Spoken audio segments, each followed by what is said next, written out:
Tuna muda na watoto wetu? Tunasema nao? Tunawasikiliza? Tunawafundisha sala na mambo ya imani? Ndugu zangu, tukumbuke ni katika familia kunazaliwa uhai na kutunzwa. Ni katika familia kunazaliwa miito na kulelewa. Mungu alipomuumba mtu mume na mtu mke hakukosea, na hao aliwatuma ulimwenguni, akawapa wajibu muhimu na mkubwa wa kuwa ni waumbaji wenza. Napenda kulitumia neno hili, waumbaji wenza pamoja naye. Kumbe wazazi, muone wajibu muhimu mlioshirikishwa na Mungu, na wala msifikiri kazi ya kuzaa ni ya kwenu wenyewe. Anayetoa uhai, anayeweka uhai katika kiumbe kipya ni Mwenyezi Mungu. Kumbukeni basi wajibu wa kukihurumia na kukitunza kikue kile alichoumba Mungu na kukipatia roho uhai. Zaidi sana, ishini kwa ushirikiano, kila mmoja atimize majukumu yake katika familia.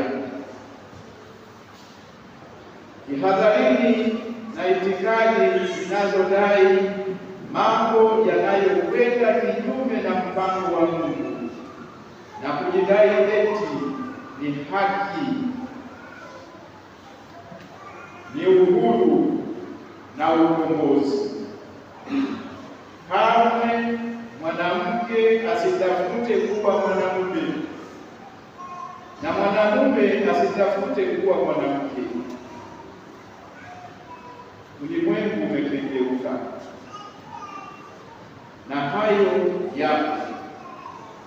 Mtu anajichukia kwa namna alivyoumbwa na Mwenyezi Mungu, na anataka kusema ni haki yake kuchagua anachotaka kuwa yeye.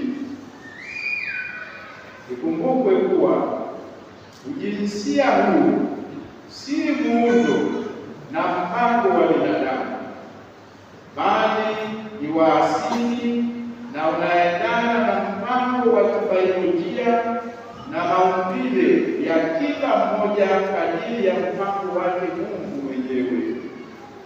Tusimsahihishe Mungu. Yeyote anayeelekeza au kufundisha hayo kwa kudai ni haki ya mtu, hao ni wa kupuuza. Na tuwe makini vile vile wazazi, tuone hata katika mashule yetu mbalimbali kuna mambo mengine ya ajabu yanayopenyezwa humo, kuwashawishi watoto na kuwafundisha eti waone haki yao na aweze kuchagua anataka kuwa ni wa jinsia gani. Nishangaa, kuna mtu alipeleka mtoto shule, anamuona kabisa ni mtoto wa kiume, anamuona kabisa na jina lake pia ni mtoto hilo, alafu anamuuliza wewe ni wa jinsia gani? Na ungependa uwe jinsia hiyo? Maswali ya ajabu. Usipokuwa makini, tunafikiri tunalea, lakini unakuta kuna mwingine anawasaidia kulea. Unafikiri una Yosefu nyumbani, mwisho wake unakuta unamwania. Haki msingi ni uhai katika jinsia aliyopenda Mungu kibiolojia, kila mmoja awe nayo. Wazazi na wajibu wa kufundisha maadili mema kwa watoto wenu. Kumbukeni, mtoto kwa mzazi hakui, anasema Waswahili. Kumbe endeleeni kuhakikisha vijana wenu wanaishi katika maadili mema na kuwa hawawezi kumezwa na malimwengu. Tunzeni tunu njema za wazee wetu, mafundisho sahihi ya imani yetu, na tunu njema na safi za taifa letu. Vijana, nanyi muwe makini na mambo ya kisasa yasiyo na maadili mazuri. Tunasema ulimwengu umekuwa kijiji. Ni kweli, naweza ukawa hapa, lakini kifikra na akili huko Marekani, huko Ulaya, huko mbali kabisa, na unajiunga na wengine huko. Lazima mchague mnayafuata gani na yatakusaidia nini. Jiepusheni na yale yote yanayohatarisha uhai wenu na afya zenu. Katika kutafakari ukuu wa taasisi hii muhimu, familia, usisahau ile njia sahihi ya kukufikisha katika taasisi hiyo, yaani ndoa takatifu kati ya bwana na bibi, kadiri ya mpango wa Mungu.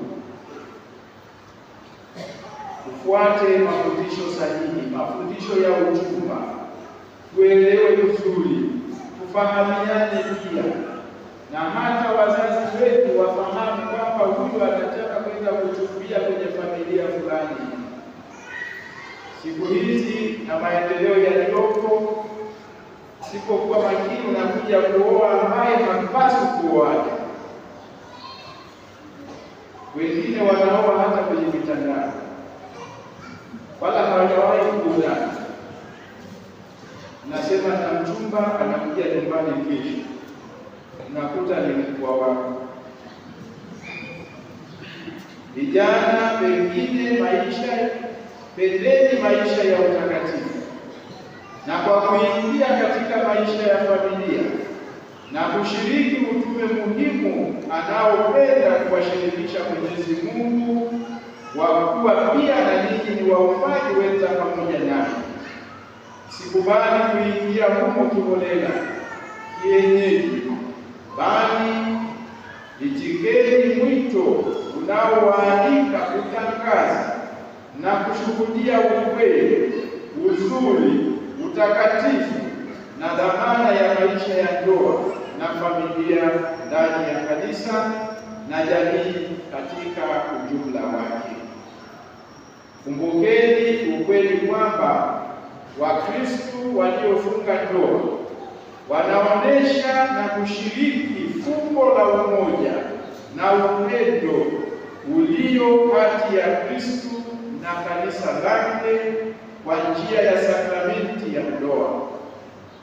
Kwa hiyo, katika maisha yao ya ndoa na wanapopata watoto na kuwalea, kusaidiana katika kuufikia utakatifu. Jivunieni kuwa katika msimamo wa maisha yenu ya imani na kuhakikisha nanyi mnakuwa kanisa dogo la nyumbani.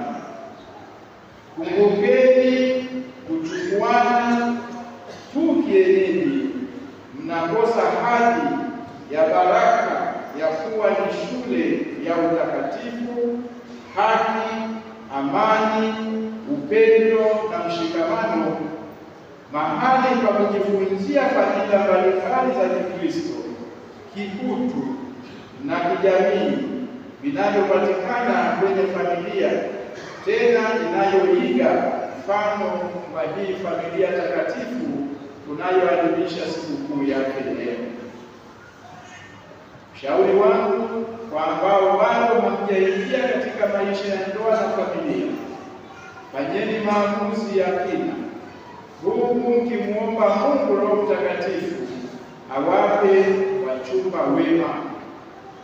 Kwa walio ndani ya ndoa, ziheshimuni ndoa zenu, mkijua kabisa ni tunu bora na ya pekee aliyowajalia Mwenyezi Mungu, na hivi ishini kwa upendo, jivikeni rehema na yale ambayo Mtakatifu Paulo ametueleza: utu wema, unyenyekevu, upole, uvumilivu, uaminifu na roho ya kujisadaka. Kutoa maisha yako kwa ajili ya familia yako, kuyasadaka mawazo yako, vionjo vyako, matamanio yako, haki zako, majukumu yako na mengine kwa ajili ya familia yako. Hata kama ulikuwa unapenda kwenda kwenye starehe, wakati mwingine kuna mtoto mgonjwa, unajua ni haki yako kwenda kwenye starehe, lakini lazima utoe hiyo sadaka kwa ajili ya huyo mtoto ahudumiwe.